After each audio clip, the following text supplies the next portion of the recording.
küsimus ei ole, kas LED-teraapia töötab, vaid kui hästi töötab kodune versioon. Missugune see laine pikkus on, kui tugevat energiat seal kasutatakse. Kendall Jenner, Kim Kardashian, Cillian Murphy, Brigitte Susanne Hunt ja üldse iga teine sisulooja, kes sulle feedi satub, istub kodus punane mask peas. Aga miks? Need maskid läksid viraalseks juba tükk aega tagasi, aga haip ei ole siiamaani kuskile kadunud. Mis on muidugi iseenesest mõistetav, sest et need lubadused, mida need brändid ja influkad pakuvad, on täiesti pöörased. Ja enamus reklaame näevad välja sellised. Kõigest 10 minutit päevas maski kasutamist garanteerib sulle. Vähem pigmendilaike, vähem kortse, akne on läinud, elukvaliteet paraneb, kollageen on laes ja lapsepõlvetraumad saavad käega pühitud. Ja mind hakkas täitsa huvitama, kas need maskid on kõikvõimsad ja teevad su näonaha perfektseks või kas need teevad lihtsalt su rahakoti tühjaks. Treidaus oli nii lahke, et nad andsid meile lausa 2 maski. See tundub nagu lihtsalt liiga uhke värk. Ma tunnen, et ma ei peaks seda enda käes hoidma. Oot, see on thumbnail.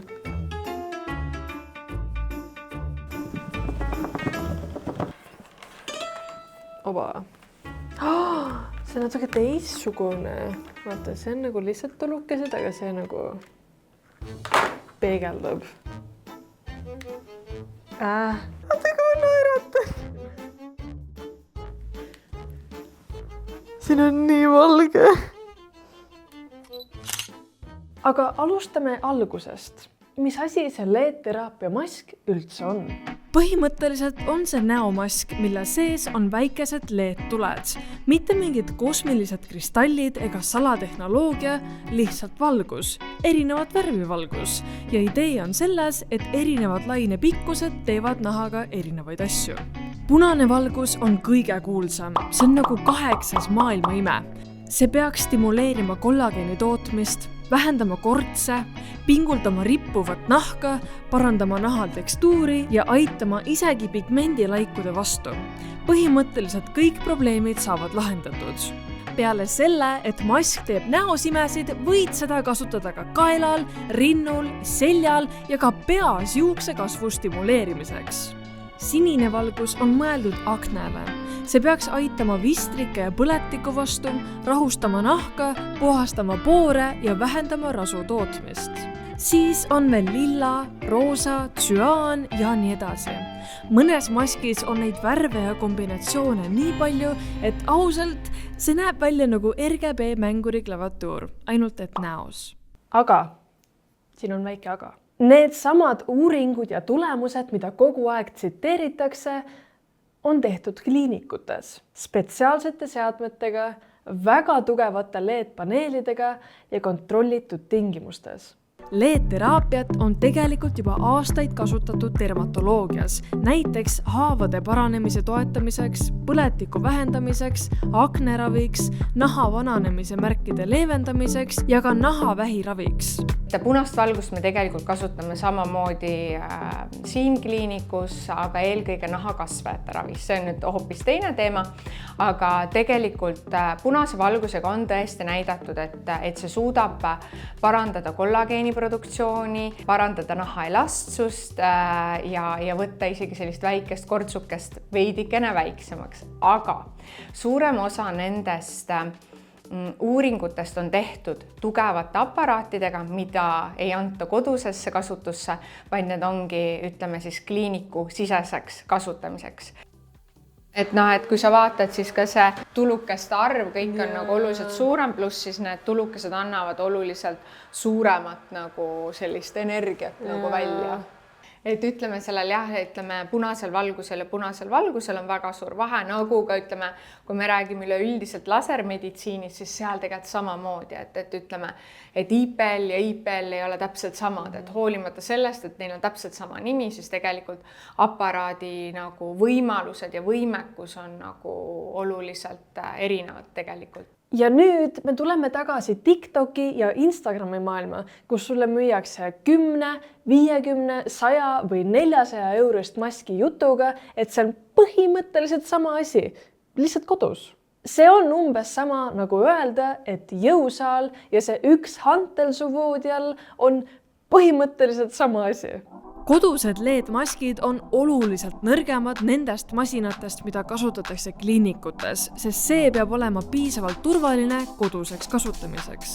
Mis tähendab, et see valgus, mis su nahani jõuab, on väiksema võimsusega, väiksema doosiga ja seetõttu ka väiksema efektiga.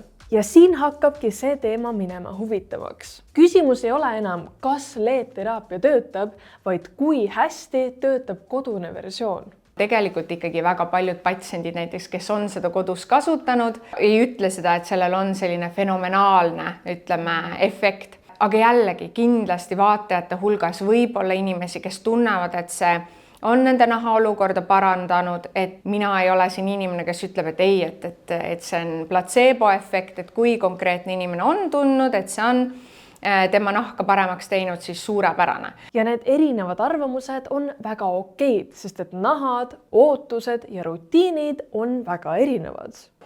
Telial on ikka tõsiselt palju head meelelahutust.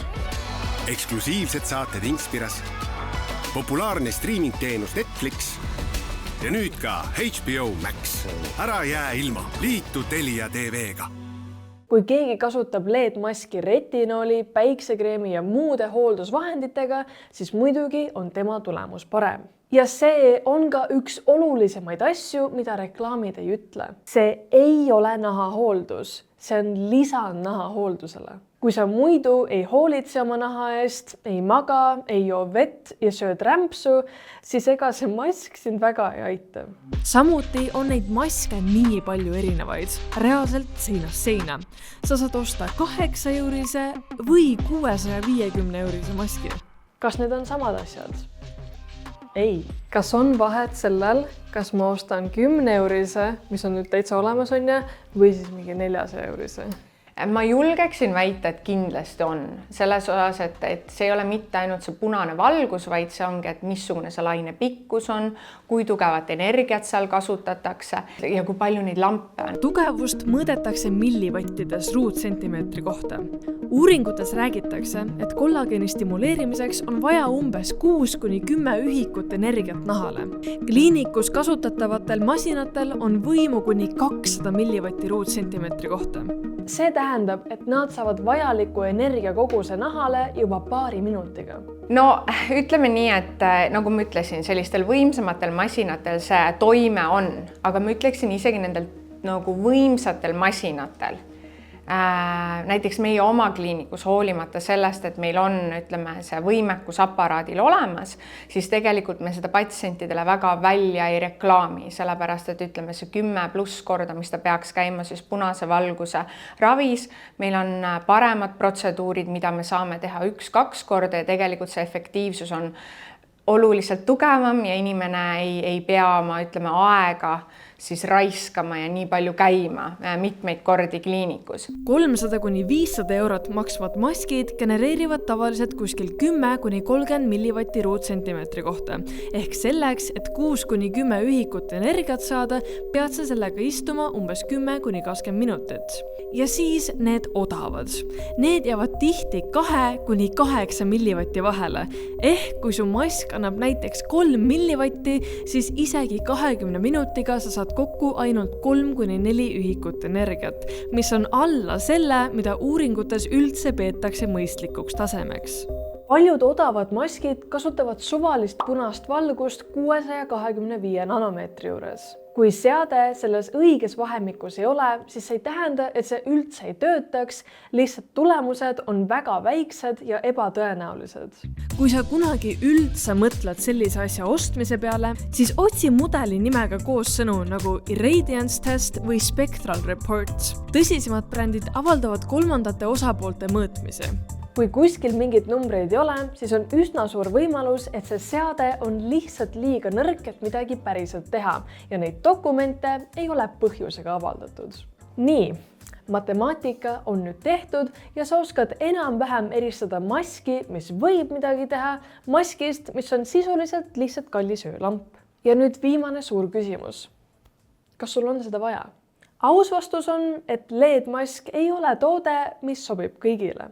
ma ise nagu nende maskide osas olen pigem selline väga neutraalne, ma ei arva, et seal üldse mingit teaduspõhisust ei ole, aga samal ajal ma ei arva ka, et see on ülivajalik toode, mida kõik inimesed peaksid omama. Ja üldiselt ma arvan, et sellise maski kasutamine, kui üldse mõelda sellele, siis pigem võiks võib-olla jääda sinna 30-ndatesse eluaastatesse, et ma arvan, et teismelised ja 20-ndates eluaastates inimesed tegelikult neid kasutama nii väga ei peaks. Aga kõige olulisem asi, siin on vaja järjepidevust. Need maskid ei tööta nii, et sa kasutad neid 2 nädalat, tüdined ära ja viskad sahtlisse. Tulemus tuleb alles pika kasutamise peale. Kui sa oled selline inimene, kes ostab jõusaali kuupileti, käib 3 korda ja siis kunagi enam tagasi ei lähe, siis on väga suur tõenäosus, et LED-maskiga juhtub sama. See mask on mu käes olnud nüüd nädal aega, kui mitte ausalt. Ma ei ole seda nädal aega järjest kasutanud. Sellega on see, et sa ei saa midagi muud teha nii kaua, kui sul see mask peas on. No, ma ei tea. Võib-olla saab, kui sa oled mingi proff, nagu ma ei saa telus olla või midagi sellist, peadki mediteerima mingi 10-15 minutit järjest ja ma lihtsalt, ma olen liiga kärsitu. Ma ei püsi koha peal nii kaua, et ma ei saa midagi teha. Küll aga ma ikka paar päeva tegin seda. Mu nahk on väga ilus, aga ma ei saa öelda, et sellepärast, sest et siin sa peaksid tulemusi nägema alles kuu pluss jooksul. Ma olen palju vett joonud. Ehk kokkuvõtteks. LED-mask ei ole täielik skämm, aga see ei ole ka mingi imeseade. Kui sa oled uurinud, kas see mask, mis sa tahad, päriselt töötab, kui sa tead, et sa oled järjepidev ja sul on raha, mida laristada, siis go for it. Kui mingi osa eelmisest lausest ajas sind kõhklema, siis pigem mitte. Aga mis te arvate? Kas kellelgi teist on juba siuke mask kodus olemas? Kui jah, siis kuidas tulemused on ja kas sa soovitaksid seda ka teistele? Jätke oma arvamused ja mõtted kommentaaridesse.